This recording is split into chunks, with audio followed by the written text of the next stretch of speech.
Hello everyone. सो हमने देखा था क्रोमोसोमल थ्योरी ऑफ इनहेरिटेंस जो हमें दिया था सटन एंड बोवरी ने।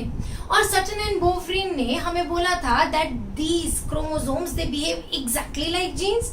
Genes are present in pairs, so are chromosomes. Genes segregate during gamete formation. Similarly, chromosomes segregate during gamete formation. And इनकी chromosomal theory of inheritance को experimental proof दिया था एक साइंटिस्ट के काम ने, and he was Mr. Thomas Hunt Morgan. So chromosomal theory, okay? Chromosomal theory of inheritance was put forward by Sutton and Boveri, okay? But इसको experimental proof किसने दिया था? experimental proof दिया था एक साइंटिस्ट ने जिसका नाम है थॉमस हंट मॉर्गन या फिर टी.एच. मॉर्गन. और ये एक्सपेरिमेंटल प्रूफ दिया था इन द ईयर 1908. ओके, अब basically mister Thomas Hunt Morgan करना क्या चाहते थे? Thomas Hunt Morgan was trying to replicate Mendelian genetics in animal models. Okay, मतलब वो मेंडल के लॉज ऑफ इनहेरिटेंस प्रूव करने की कोशिश कर रहे थे इन द एनिमल मॉडल. और एनिमल मॉडल में उन्होंने क्या यूज किया? उन्होंने यूज किया एक फ्रूट फ्लाई. और ये फ्रूट फ्लाई जो एक्सटेंसिवली जेनेटिक्स में यूज होता है इसका नाम है Drosophila melanogaster. Okay, Drosophila melanogaster is a fruit fly. अभी भाई इतना क्या प्यार था ये ड्रोसोफिला मेलानोगास्टर से, क्यों उन्होंने यूज किया? बड़े फायदे थे इसके. सबसे पहले तो ये जो फ्रूट फ्लाई था ना, इसको हम लोग सिंथेटिक मीडियम पे ग्रो कर सकते थे, मतलब हम इसको लैब में ग्रो कर सकते थे. ओके, अच्छा, दूसरी चीज इसका जो लाइफ साइकिल है ना, ये लाइफ साइकिल सिर्फ 2 हफ्तों का है. मतलब 2 हफ्तों में ही भाई ये बड़ी हो जाती है, रिप्रोड्यूस कर लेती है एंड इट डाइज. ओके, तीसरी चीज के it produces large number of progeny, मतलब एक साथ बहुत सारे अंडे ले करती है, बहुत सारे बच्चे पैदा करती है. ओके, फिर उसके अलावा you will see it shows sexual dimorphism. Sexual dimorphism का मतलब क्या है? You can identify the male from female because they look very different from each other, so you can identify it visually. And the most important thing is इसमें he could observe a lot of characters which were simply visible by naked eye or under compound microscope. So there were a lot of characters which were visible under naked eye या compound microscope, and that is the reason it was easy for him to work with these fruit flies. Okay, now Mr. Thomas Hunt Morgan, when he was studying these fruit flies, he realized that there were certain characteristics. For example, eye color. तो उन्होंने देखा कि बहुत सारे flies का eye colour red है, but जब वो इनको सिंथेटिकली ग्रो कर रहे थे तो ही realise that there was one fruit fly जिसमें there was some sudden change, जिसकी वजह से ये आई कलर रेड की जगह व्हाइट हो गया. मतलब there was a mutation in the culture that he was growing, जिसकी वजह से one male had white color के eyes. Now ये तो उनके लिए बड़ी गजब की चीज हो गई. उन्होंने बोला कि भैया मैं काम करता हूँ इन दोनों के कैरेक्टर्स में रिप्रोडक्शन करके देखता हूँ और देखता हूँ बच्चे में क्या कैरेक्टर आएगा. तो मॉर्गन ने पहला मोनोहाइब्रिड क्रॉस किया. चलो यहाँ से शुरू करते हैं.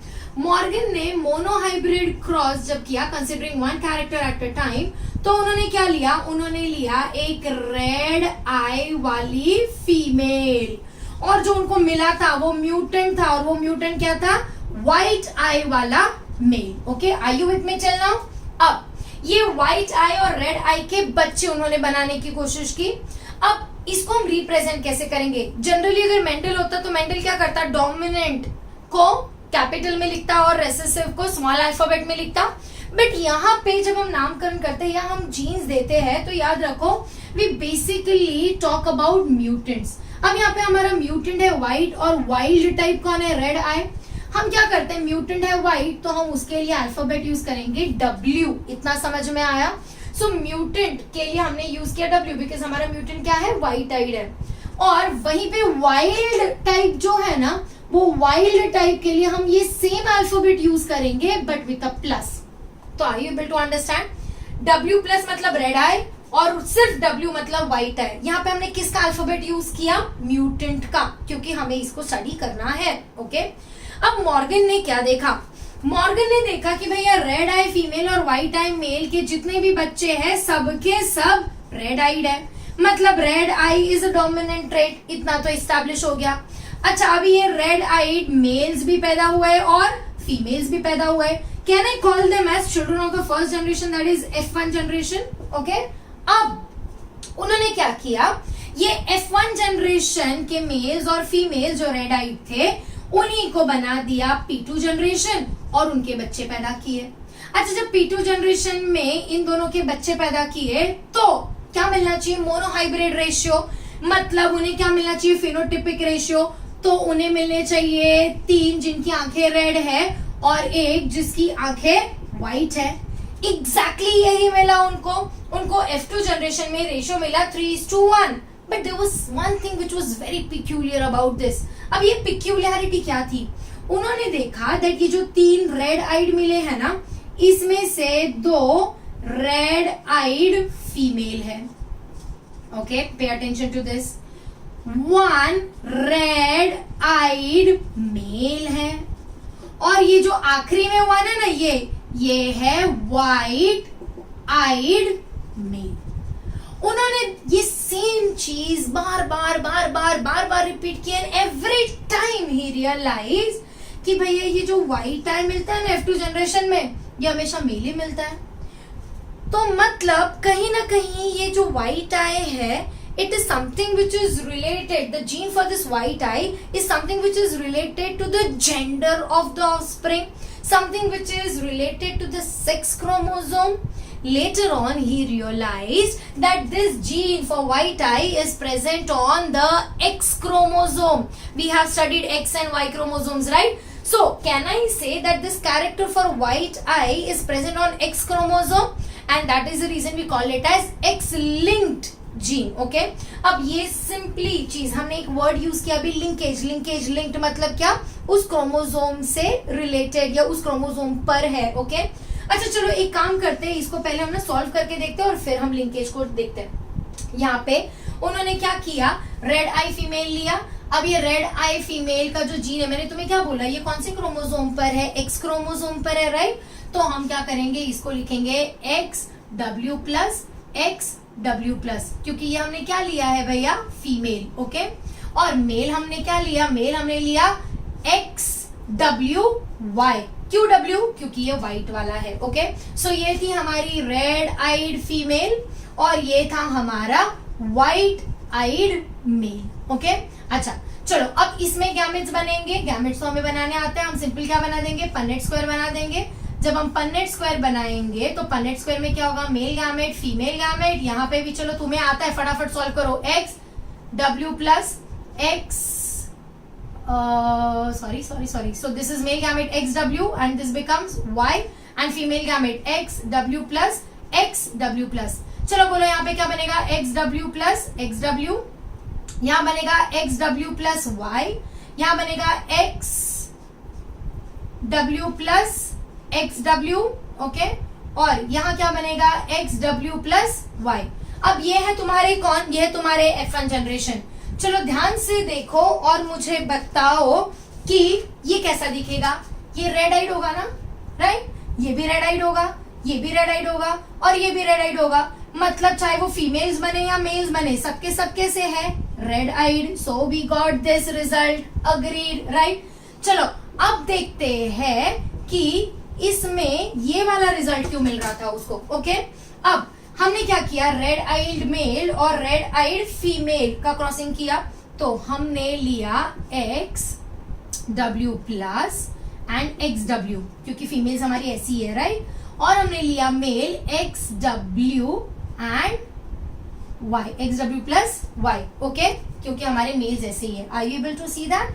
अब इनमें हम करेंगे क्रॉसिंग ओवर।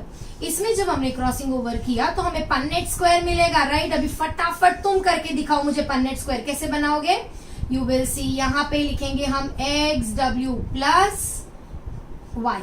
और XW प्लस XW, क्योंकि ये रेड आइड फीमेल है, राइट। अब यहाँ पे क्या बना बोलो, XW प्लस XW प्लस, ये क्या बना XW प्लस Y, ये क्या बना XW प्लस XW, और ये क्या बना, ये बना XWY।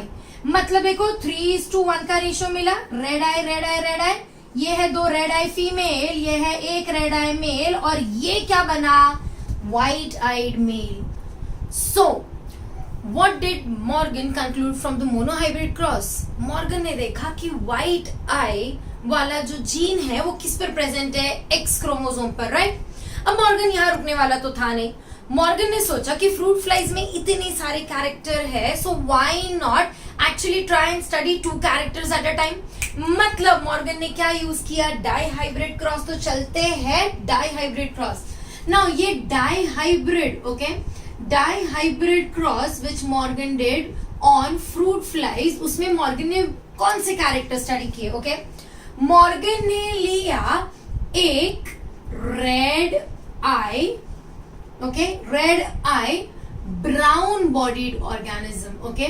सो मॉर्गन ने लिया एक red eye brown bodied, okay, और उन्होंने लिया एक white eye and yellow bodied organism, okay.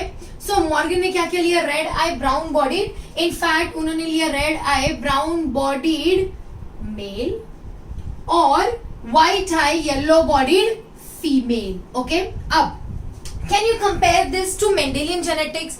जैसे कि मेंडल ने लिया था राउंड येलो और रिंकल्ड ग्रीन, और उसने क्रॉस किया था, और F2 में क्या मिला था, round yellow, round green, wrinkled yellow और रिंकल्ड ग्रीन, 4 टाइप की progeny.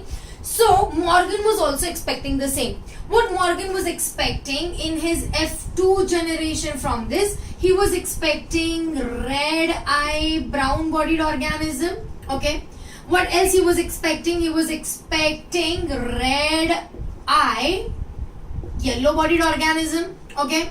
What else he was expecting, bolo fatafat, he was expecting white eye brown body, okay, and he was expecting white eye yellow bodied organism, right.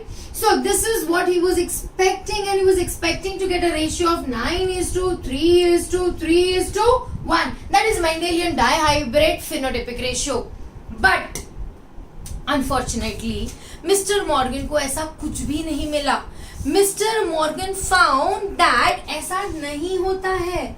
What he found is most of the progeny had red eye and brown bodied character and white eye and yellow bodied character. मतलब he got red eye brown bodied, he got white eye yellow bodied, but ये जो new combinations है ना, ये मिले ही नहीं, rather बहुत ही कम मिले.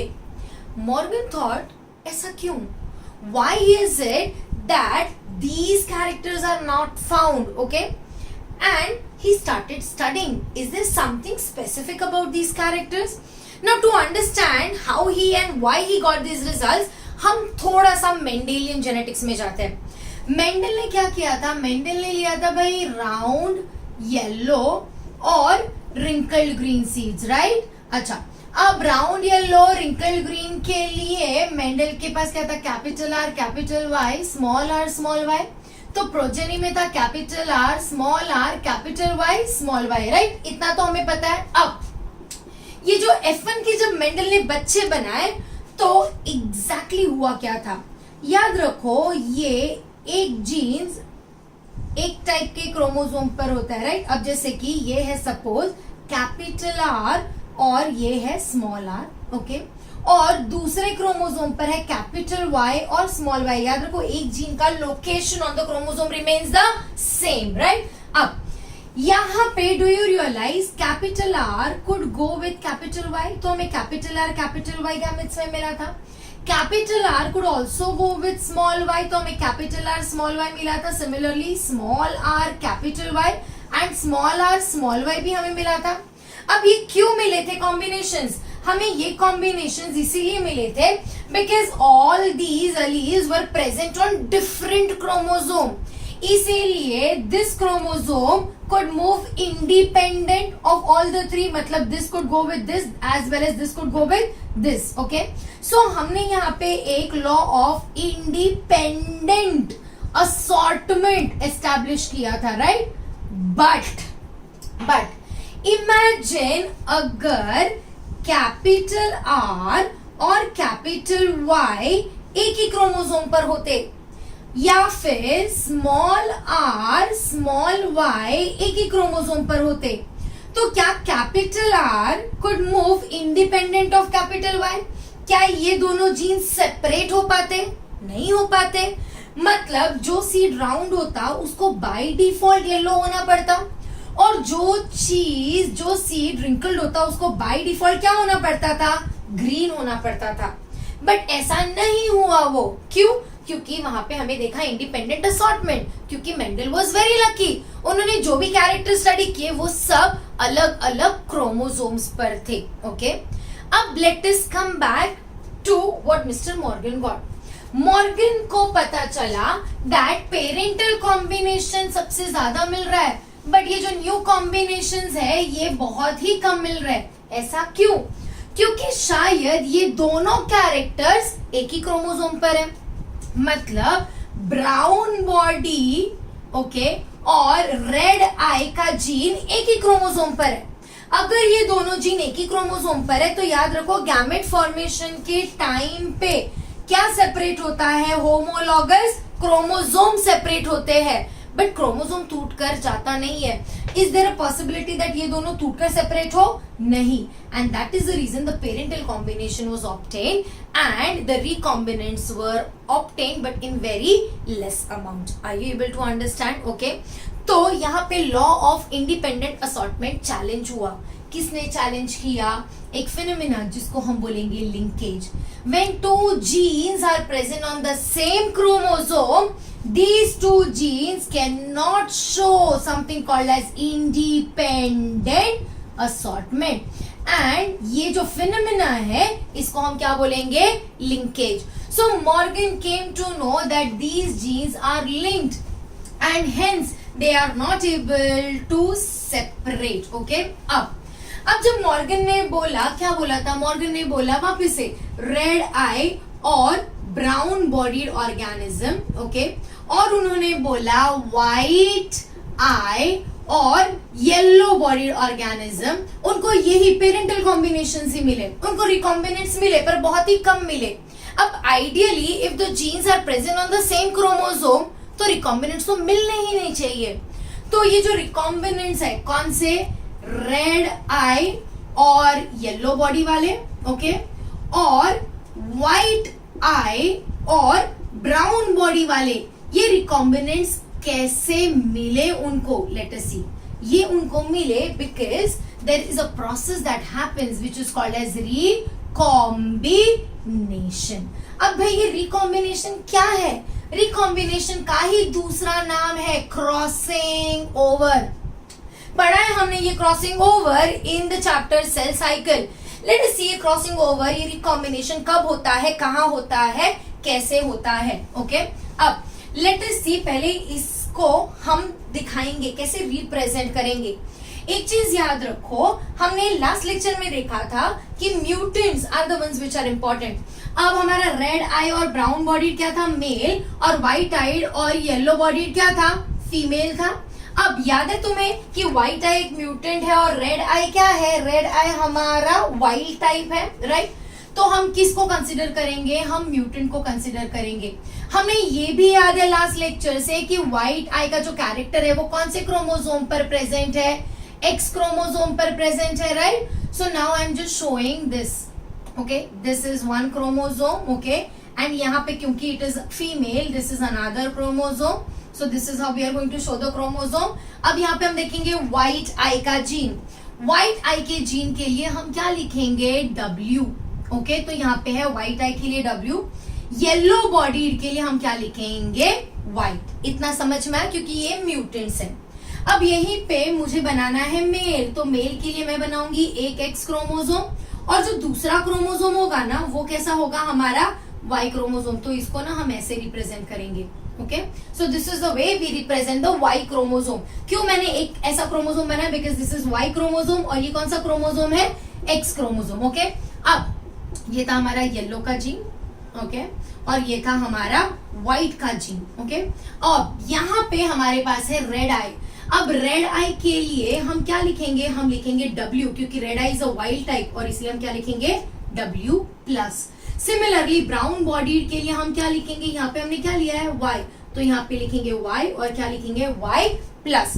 सो डू यू अंडरस्टैंड हमें डेजिग्नेट कैसे करना है अगर हमें ये क्रॉस दिखाना है तो? ओके, अब चलते हैं और अंडरस्टैंड करते हैं या समझते हैं कि भैया किस तरह से हमें रेड आई येलो बॉडीड और व्हाइट आई ब्राउन बॉडीड भी ऑर्गेनिज्म में ले कैसे होता है क्रॉसिंग ओवर. ओके, सबसे पहले this is your one chromosome. Okay, और ये है तुम्हारा होमोलॉगस क्रोमोसोम. हमने देखा है दैट मियोसिस में अलग अलग फेजेस होते हैं. पहला वाला फेज होता है हमारा इंटरफेज, फिर होता है हमारा प्रोफेज. मियोसिस के प्रोफेज में अलग अलग स्टेजेस है. ओके, प्रोफेज में है leptotene, zygotene, pachytene, diplotene and dikinesis. Okay, so these are the stages that take place in prophase. और फिर prophase के बाद the chromosome enters into which phase? Metaphase, ultimately anaphase, and then there is something called as telophase. Okay, अब ये जो prophase है इसमें बहुत खास चीजें होती है. मियोसिस में प्रोफेज में सबसे पहले तो लेप्टोटीन होता है और लेप्टोटीन में क्रोमोसोम का कंडेंसेशन शुरू होता है. ओके, उसके बाद होता है जाइगोटीन. जाइगोटीन में होता है something which is very important जिसे हम बोलते हैं साइनेप्सिस या सिनेप्सिस. सिनेप्सिस में होमोलॉगस क्रोमोसोम्स पेयर करने लगते हैं. सो देयर इज सिनेप्सिस जहां पे the homologous chromosome will pair. Now comes the process pachytene. Pachytene में ये होमोलॉगस क्रोमोसोम्स एक दूसरे पर ओवरलैप करने लगते हैं और ओवरलैप करने के बाद बनाते हैं एक स्ट्रक्चर जिसको हम बोलते हैं chiasmata. Chiasmata is a product of overlapping जिसको हम बोलते हैं क्रॉसिंग ओवर.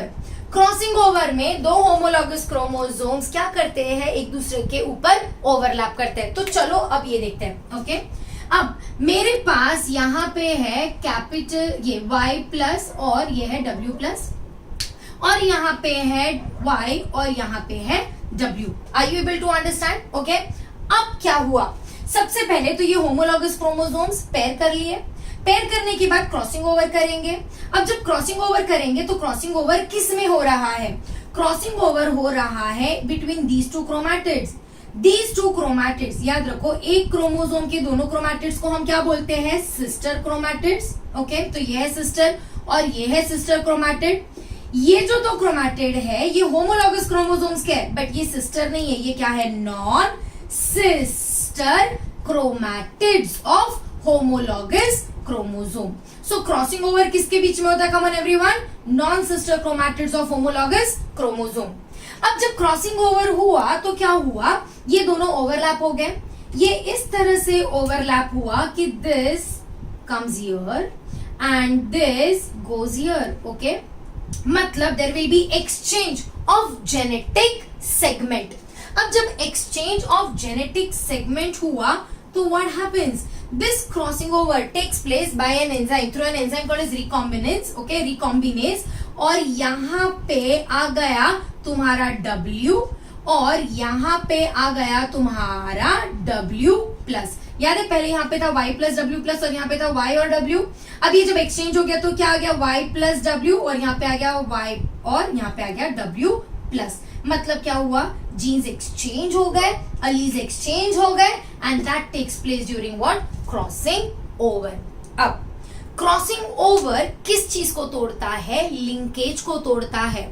और क्योंकि क्रॉसिंग ओवर में लिंकेज टूटता है इसीलिए जीन्स क्या करते हैं? रिकम्बाइन करते हैं and new combinations come into existence. Are you with me? Okay, अब जब मिस्टर मॉर्गन ने रेड आई ब्राउन बॉडीड और व्हाइट आई येलो बॉडीड में रिकॉम्बिनेशन देखा तो उन्होंने देखा that only 1.3% रिकॉम्बिनेंट्स मिलते हैं, मतलब रिकॉम्बिनेशन के चांसेस बहुत ही कम है। तो अगर 1.3% रिकॉम्बिनेंट्स है मतलब 98.7% कैसे है, पेरेंटल कॉम्बिनेशन है। ओके तो उन्होंने हमें लिंकेज के बारे में बता दिया, भैया ये क्यों पेरेंटल कॉम्बिनेशन दिखाते हैं, क्योंकि ये जीन्स लिंक्ड है। अच्छा पर रिकॉम्बिनेंट्स भी क्यों बनते हैं, क्योंकि कहीं ना कहीं इनमें क्रॉसिंग ओवर के चांसेस है, भले ही वो बहुत ही कम है। अब थॉमस मॉर्गन ने कुछ और कैरेक्टर्स के बारे में भी पढ़ना शुरू किया। When he started studying about some more characters, he started considering something called as white eye and miniature wings. Okay, and he studied red eye and normal wings. अच्छा, अब जब उन्होंने ये स्टडी करना शुरू किया तो he realized that in this case white eye and miniature wings के जो रिकॉम्बिनेंट्स है ना वो पाए जाते हैं 37.2%। अब ऐसा क्यों कि किसी किसी में रिकॉम्बिनेंट्स कम पाए जाते हैं और किसी किसी में रिकॉम्बिनेंट्स ज्यादा पाए जाते हैं, and that was the question. तो मॉर्गन ने इसको कैसे जस्टिफाई किया? ओके, मॉर्गन ने जस्टिफाई किया दैट भले ही एक क्रोमोसोम पर जो भी जीन्स है वो लिंक्ड है, suppose this is gene A, suppose this is gene B and suppose this is gene C. अब ये तीनों जीन्स अगर लिंक्ड है तो ये सेपरेट नहीं हो सकते हैं, बट इनके chances of separation in crossing over depends कि ये जीन कितने दूर दूर है। अब टेल मी, जब क्रॉसिंग ओवर होगा तो ए और बी सेपरेट होने के चांसेस है, क्योंकि क्रॉसिंग ओवर होगा तो सेपरेशन के चांसेस है।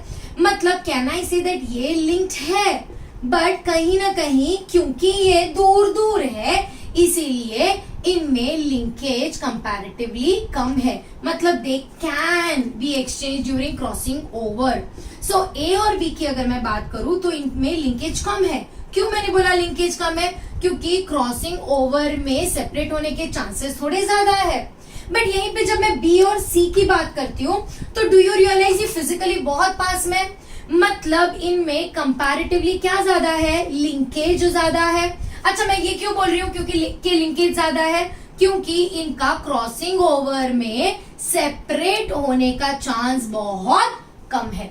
So when genes are present very far from each other, the chances of them getting separated during crossing over is more, matlab the linkage is less.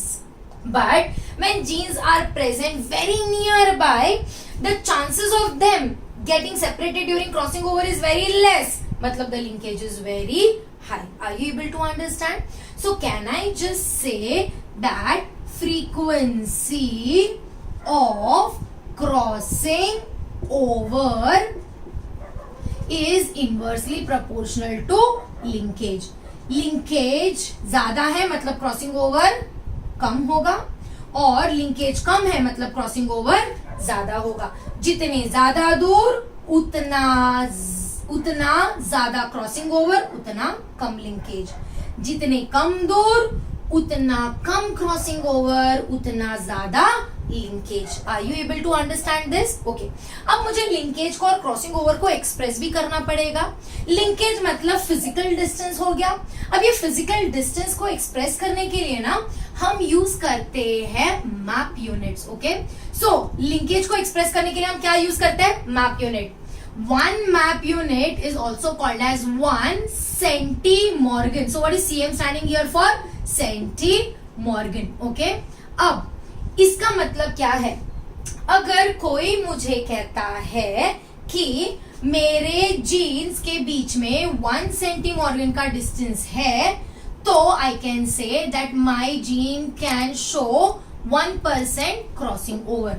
मतलब अगर 1 सेंटीमॉर्गन का distance है तो 1% crossing over. 1% crossing over मतलब बहुत ही कम crossing over हुआ। Okay, अगर मेरे जीन के बीच का डिस्टेंस 25 सेंटीमॉर्गन है तो उसका परसेंटेज ऑफ क्रॉसिंग ओवर कितना है? 25% क्रॉसिंग ओवर के चांसेस है। ऐसा क्यों? क्योंकि डिस्टेंस ज्यादा है तो क्रॉसिंग ओवर के चांसेस भी ज्यादा है। So this is about linkage. अब अगर मैं बात करूं फिजिकल डिस्टेंस की, तो you will see that there are two type of linkages that can be seen. Okay? अगर हम एक क्रोमोसोम की बात करें तो सपोज ये है A, ये है B, ये है C और ये है D. इतना समझ में आया? अब can I say that crossing over में A और C डेफिनेटली सेपरेट हो सकते हैं? तो अगर क्रॉसिंग ओवर में A और C सेपरेट हो सकते हैं तो I can say that they show something called as incomplete linkage. What is incomplete linkage? Where the chances of crossing over are very high. Getting my point? Okay?